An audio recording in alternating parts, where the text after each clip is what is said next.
matin. C'est notre première rencontre depuis le confinement en présentiel. Jusque-là, on faisait des réunions sur Zoom, on a fait des pique-niques pendant l'été, mais c'est notre première vraie rencontre comme ça. C'est notre première rencontre de l'année scolaire et c'est aussi le premier dans une série de prédications sur le livre de 1 Corinthiens. Ça va être une très longue série, je vous préviens. Ça va durer jusqu'à la fin de l'année scolaire, mais avec des pauses où on fera des mini-séries, où il y aura d'autres interventions. Et donc, pourquoi est-ce qu'on a choisi ce livre?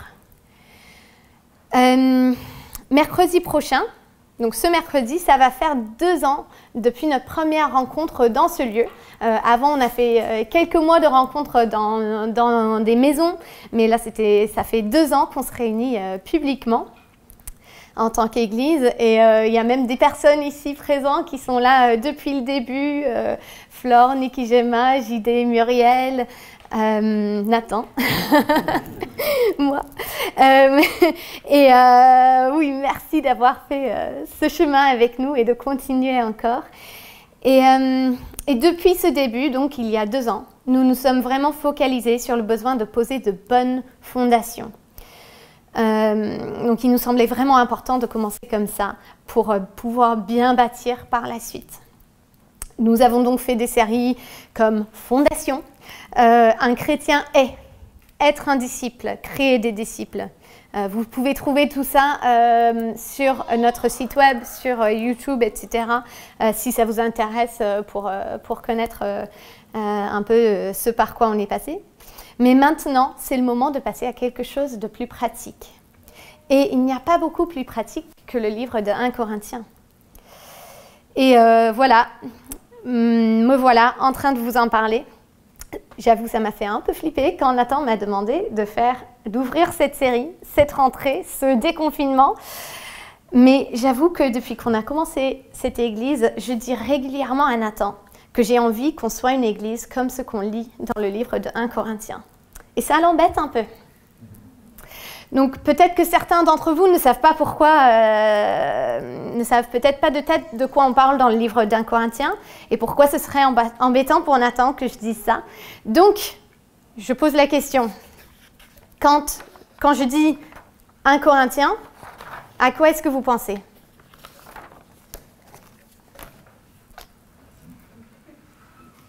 À quoi vous pensez? Allez, je sais qu'il y en a qui connaissent le livre. Ok, super. 1 Corinthiens 13. Les dons du Saint-Esprit. Et donc, 1 Corinthiens 13, c'est l'amour. L'amour est passion, l'amour, etc. Ok, ça c'est super. Donc, ça n'embêterait pas trop Nathan que je parle de ça. D'autres choses Quelques dégâts. Oui, 14, c'est les dons, je crois. Des frères qui règlent leurs problèmes devant le tribunal. Oui, des litiges entre membres de l'Église. Il n'y en a pas ici, j'espère. Hein? Pas à ma connaissance. Autre chose? Des mœurs pas trop cool. Des mœurs pas trop cool. Il y a de l'immoralité sexuelle, il y a de l'inceste, il y a de l'abus de l'alcool, des gens qui bouffent plein de choses alors que les pauvres ne mangent rien. Alors qu'ils prennent la Sainte Seine, ils prennent le pain et le vin pour se rappeler de Jésus. Il y a des divisions dans l'Église, ils se disputent de qui ils suivent. Il y a des doutes sur la résurrection. C'est un peu la base, des litiges les uns avec les autres. Et à la fin de ce livre, on a plusieurs chapitres bien connus sur l'amour, sur les dons spirituels, sur la résurrection. Donc je suis contente que ce soit ce dont vous avez pensé en premier, mais j'avoue, Paul écrit à une sacrée église là. Donc vous pouvez comprendre pourquoi Nathan n'aime pas trop quand j'insiste sur 1 Corinthiens quand je prie pour l'église Fireplace. Et je ne sais pas si c'est lié à tout ça qu'il a choisi ce livre pour la série de prédications, mais du coup, ça a du sens que j'assume un peu et que je prenne la parole. Et franchement, à chaque fois que je lis un passage de ce livre, j'ai envie qu'on soit tous interpellés par ces textes. et qu'on soit transformé par le renouvellement de nos esprits. Ces problèmes, quand on voit dans cette Église, ce sont des problèmes qui sont pertinents encore aujourd'hui. Pas forcément de la même façon, mais vraiment, ce sont des choses qui reviennent. J'ai envie qu'on soit une Église remplie de personnes loin de Dieu, qui ont accepté Jésus dans leur vie, qui ont eu leur vie transformée. Et la vie ne se transforme pas toujours d'un coup, en un clin d'œil. Donc du coup, les amis, si on veut que des gens viennent à Jésus, qui ne le connaissent pas aujourd'hui, qu'ils puissent connaître Jésus et venir à lui, ben, ça va mettre le bazar. Ça ne va pas être tout propre. Parce que Jésus peut transformer tout le monde, qu'ils viennent de près ou de loin. Hier, j'ai discuté avec une amie dont j'avais parlé de cette envie d'avoir une église comme dans 1 Corinthiens. Et elle m'a parlé d'un trajet qu'elle avait fait récemment en vélo à travers le bois de Boulogne. Elle m'a dit, ça l'a fait penser à ce dont on avait parlé. Et elle a eu le cœur brisé pour les prostituées qu'elle a croisées. Elle m'a dit, elle en a croisé plein, des tonnes. Et notre discussion lui est venue en tête et elle s'est posé la question, comment est-ce qu'elle peut témoigner à ces personnes? Comment est-ce que ces personnes vont entendre parler de Jésus? Et pas juste ces personnes-là, mais tout Paris. Et bien c'est nous.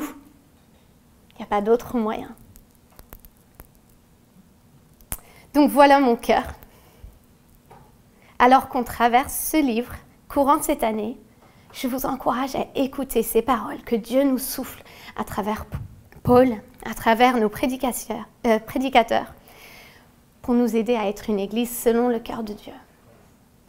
Cette église n'est pas un club pour des gens qui ont une bonne moralité. Si tu cherches l'église parfaite, si tu la trouves, tu seras obligé de la quitter parce que tu la ruineras. Donc voilà, nous commençons donc notre série sur le livre de 1 Corinthiens. Vous pouvez sortir vos Bibles, vos smartphones, tablettes, ouvrir le Nouveau Testament, Matthieu, Marc, Luc, Jean, Actes romains, 1 Corinthiens. Et on va commencer au début, chapitre 1. C'est une lettre que Paul a écrite à l'église de Corinthe où c'est le bazar un peu. Paul, appelé à être apôtre de Jésus-Christ par la volonté de Dieu, et le frère Sosthène, à l'église de Dieu qui est à Corinthe, à ceux qui ont été sanctifiés en Jésus-Christ, appelés à être saints, et à tous ceux qui invoquent en quelque lieu que ce soit le nom de notre Seigneur Jésus-Christ, leur Seigneur et le nôtre.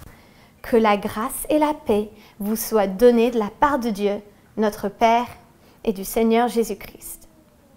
Je rends à mon Dieu de continuelles actions de grâce à votre sujet pour la grâce de Dieu qui vous a été accordée en Jésus-Christ. Car en lui, vous avez été comblés de toutes les richesses qui concernent la parole et la connaissance, le témoignage de Christ ayant été solidement établi parmi vous, de sorte qu'il ne vous manque aucun don dans l'attente où vous êtes de la manifestation de notre Seigneur Jésus-Christ. Il vous affermira aussi jusqu'à la fin pour que vous soyez irréprochables au jour de notre Seigneur Jésus-Christ. Dieu est fidèle, lui qui vous a appelés à la communion de son Fils Jésus-Christ, notre Seigneur. Alors, je ne sais pas pour vous, mais pour une introduction à une lettre à cette église, je ne suis pas sûre que ce soit ce que j'aurais écrit. On dirait qu'il parle à une église tout autre. Mais Paul, il a une autre perspective. Regardons comment il se présente dès le départ. Paul, façon classique de se présenter au début d'une lettre à cette époque, donc on dit son nom tout au début, et il ne dit pas Paul, votre chef, votre supérieur, votre pasteur, votre ami, votre pote.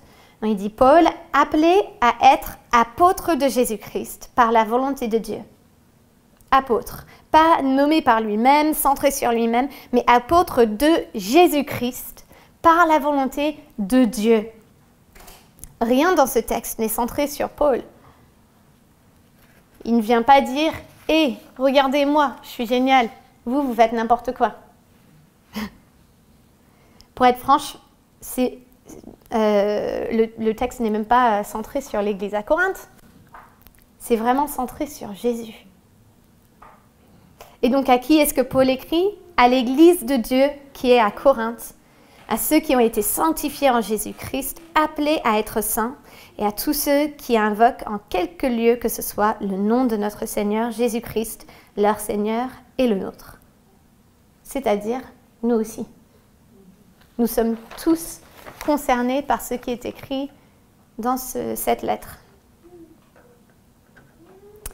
Donc, Paul fait en sorte que ce soit très clair quelle est son identité et à qui il écrit. Et ensuite, il dit que la grâce et la paix vous soient données de la part de Dieu notre Père et du Seigneur Jésus-Christ. Ok, là je suis plutôt d'accord, ça va.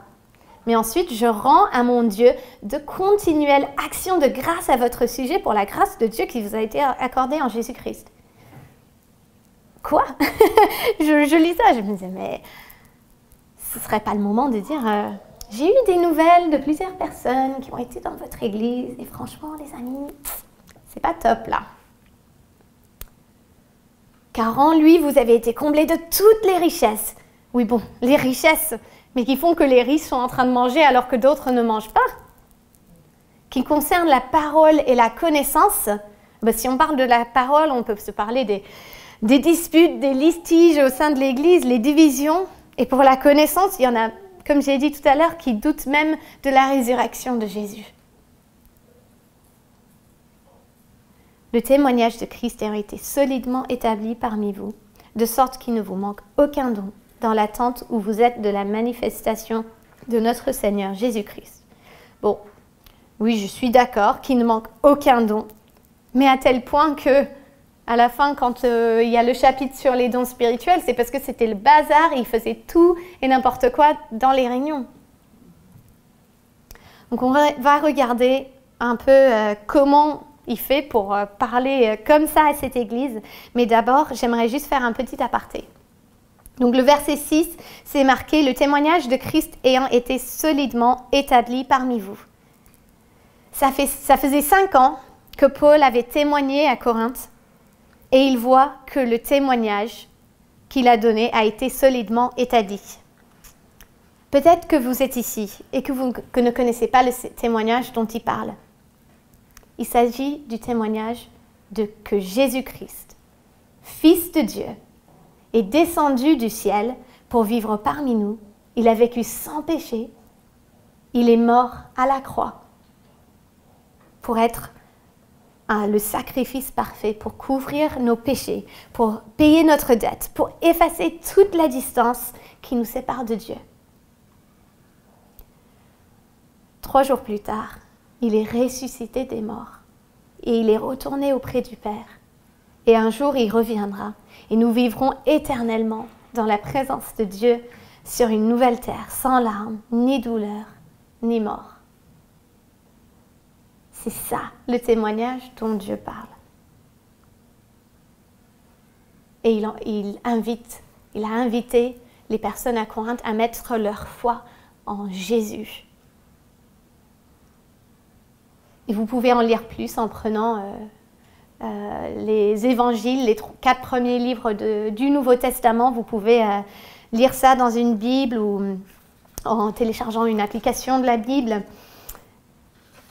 Mais c'est aussi notre témoignage à nous.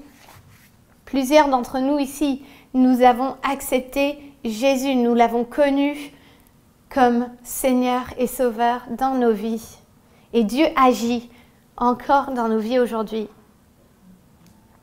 Et Dieu, il perce dans des situations difficiles. On voit des guérisons, des miracles, des cœurs guéris. Donc en ce début d'année, ce moment de reprise, comme vous le savez, on a ce protocole sanitaire à suivre.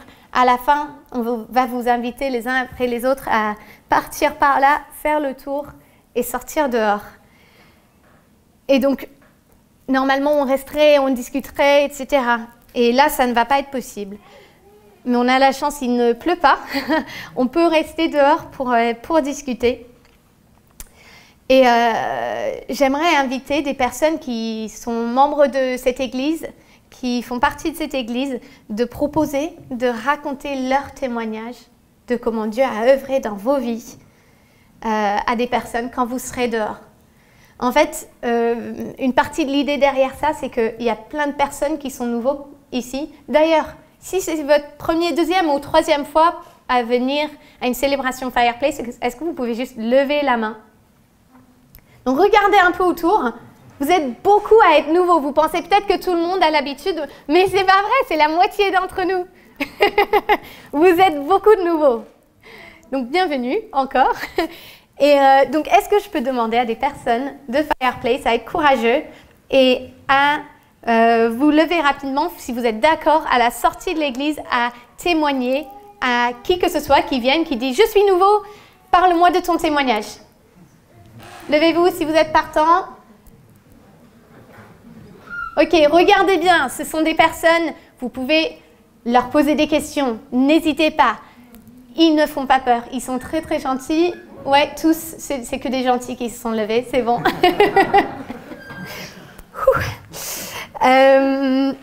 Donc, on va donner des petits outils à chaque semaine pour aider les connexions à la fin, parce que je sais que quand on est nouveau et qu'on ne connaît pas les gens, c'est pas forcément facile d'aborder quelqu'un, mais on est un peu obligé de faire comme ça, de sortir dehors. Donc vraiment, n'hésitez pas. Et n'hésitez pas non plus à parler aussi en particulier avec Caro et Kevin pour savoir plus sur les braises dont Nathan a parlé tout à l'heure. Et donc, si vous êtes nouveau et que vous décidez de vous installer aussi dans cette église, foncez, notez les dates. Si vous n'avez pas à noter, je peux vous envoyer toutes les infos. Vous pouvez remplir une carte de bienvenue et vous aurez toutes les infos sur les événements de l'église. Si vous n'êtes pas nouveau, je veux juste vous rappeler que cette lettre a été écrite 5 ans après l'implantation de l'église. Donc nous, on n'est qu'à 2 ans.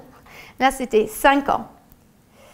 Et il s'agissait d'une ville qui ne connaissait pas Jésus. Et donc, ce sont des gens qui ont changé de vie, qui se sont tournés vers Jésus. Et malgré ces 5 années, c'était encore le bazar. Réfléchissez à la ville de Paris. Si nous voyons des personnes qui donnent leur vie à Jésus, à quoi va ressembler l'église ? Il faut qu'on mette de côté notre orgueil, car nous n'avons pas tout compris. Humilions-nous, mettons Dieu en premier, et prions et agissons pour que des personnes éloignées de Dieu puissent se rapprocher de lui. Des personnes arrogantes qui adorent l'argent, qui font tout pour ne pas payer les impôts. Ça existe. Des prostituées, des accros à la drogue, des sans-abri, des immigrés, des connaissances, du boulot, de nos études, de l'école, collègues, amis, qui semblent très sympas, mais qui ne vivent pas des vies qui vivent des vies où il n'y a pas de place pour Dieu. Sommes-nous prêts à accepter, aimer, faire des disciples et être famille avec ces personnes? Sommes-nous prêts à dire aux autres autour de nous que la seule chose qui nous importe, c'est Dieu et son royaume, et vraiment mettre ça en pratique pour voir cette ville transformée? Alors, on va revenir à notre passage. Donc, toutes ces choses que Paul a dit, il les croit. Et ce n'est pas par naïveté. Il connaît le péché, lui. Il se traite même du pire pécheur. En 1 Timothée 1,15, lui qui persécutait et faisait tuer les chrétiens avant sa conversion. Et il ne dit pas, attention les gars, c'est compliqué là. Vous voulez aller au paradis, mais vous faites n'importe quoi, Dieu il est vraiment pas content. Il ne parle pas d'une position de crainte, de manque de sûreté. Non, il a une stabilité, il a une foi et il est complètement dans sa nouvelle identité. Il ne se présente pas comme l'ex-persécuteur d'église, l'ex-pécheur, ancien méchant. Cette prédication aujourd'hui a le titre transformés par une identité renouvelée. Là, nous avons l'identité de Paul. Quelle est notre identité? Moi, Rebecca Joanne Lambert, née Taylor, femme, britannique, épouse, mère, sœur, fille, tata, un peu bavarde sur les bords. Ou Rebecca, appelée par Dieu à être sanctifiée par Jésus, par la volonté de Dieu. Et vous, mettez votre nom dans cette phrase.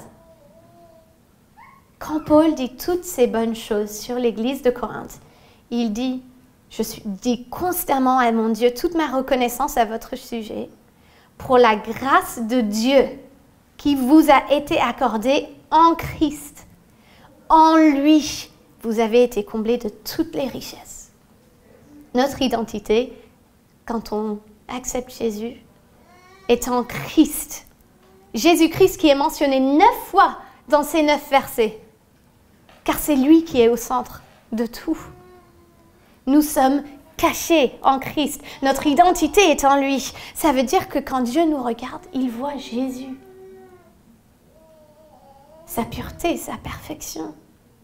Et les choses qui sont vraies de Jésus deviennent vraies pour nous. Non, Paul n'est pas naïf, mais il voit la vraie identité de cette Église.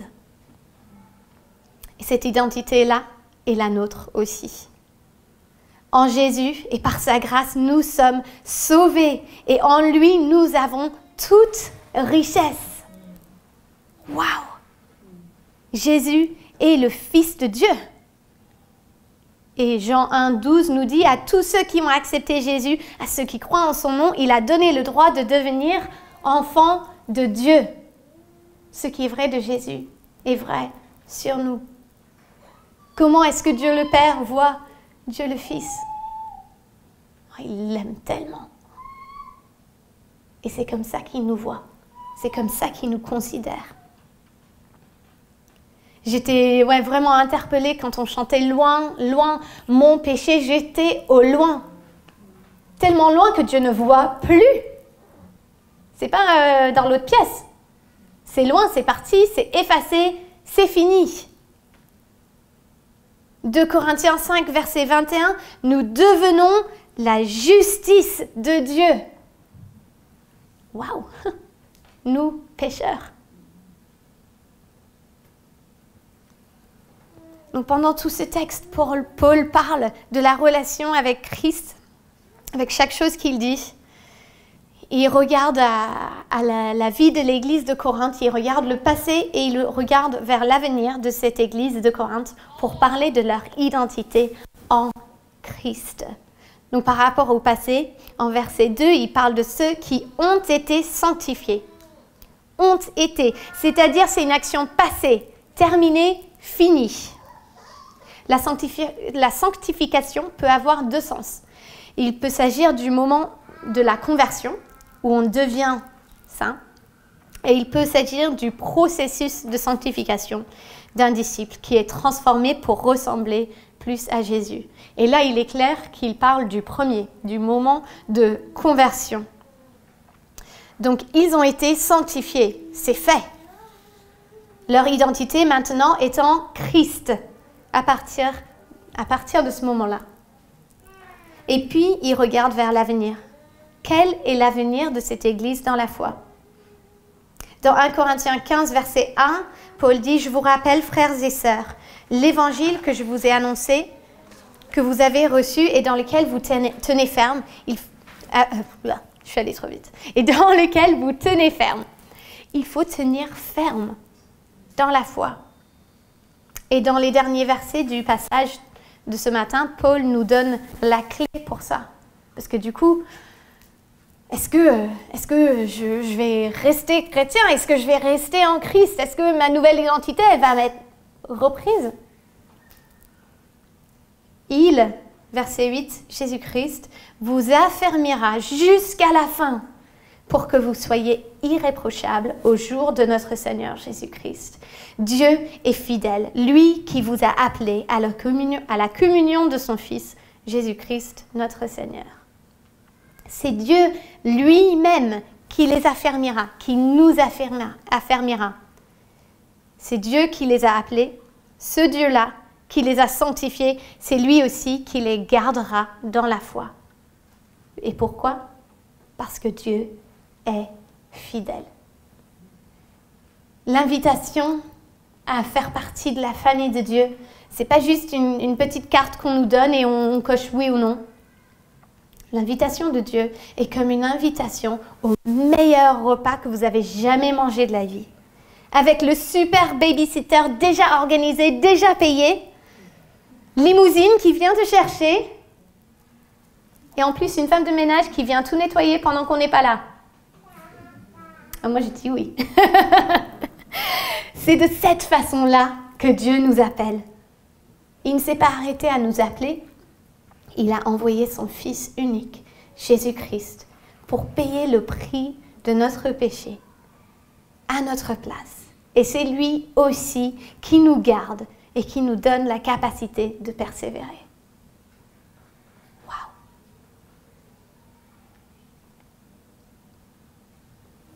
Merci Dieu.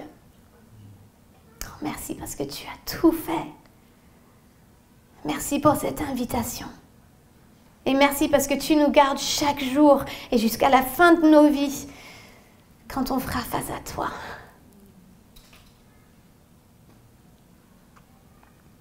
Donc on a fait le tour du texte. Mais j'ai encore quelques dernières choses à dire. Donc si tu es ici et que tu ne connais pas Jésus-Christ comme ton Seigneur et ton Sauveur, mais que tu aimerais le faire, cette invitation est pour toi. Cette invitation tout payée. Je t'invite dès aujourd'hui à répondre à l'appel de Dieu. Nous allons chanter un dernier chant à la fin. Et les paroles, si vous pouvez chanter les paroles et vraiment les chanter à Dieu. Et ce sont des paroles de ce qu'on se donne, on donne la vie à Dieu.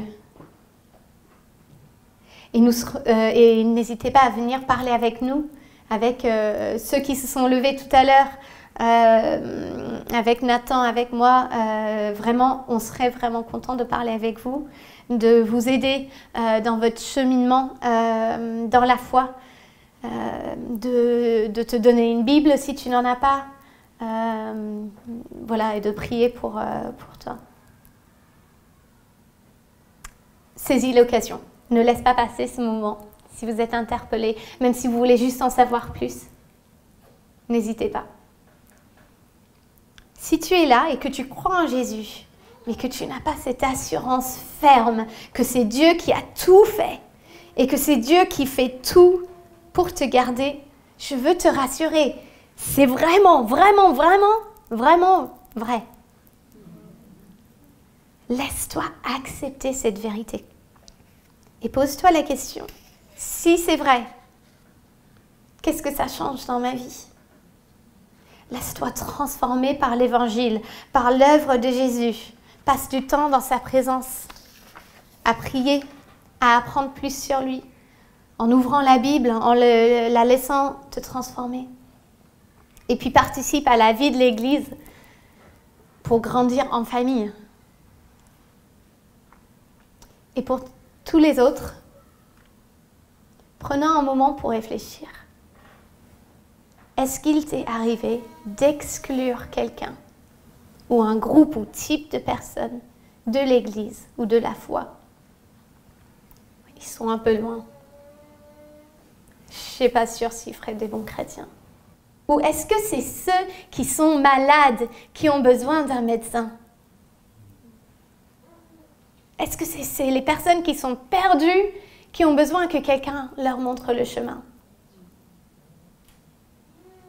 Est-ce que tu as besoin que Dieu vienne te briser le cœur pour ce monde? De nouveau, qu'il ouvre les yeux sur les endroits où on a osé se cacher. On a osé se mettre de côté parce que ça fait trop mal. Parce que ce monde est brisé, ce monde, on connaît tous des choses dures et tristes dans ce monde. Et c'est dur de faire face à ça. Mais Dieu nous invite à apporter sa lumière où? Dans les ténèbres. Là où il y a l'obscurité, on vient, on brille et Jésus a la gloire.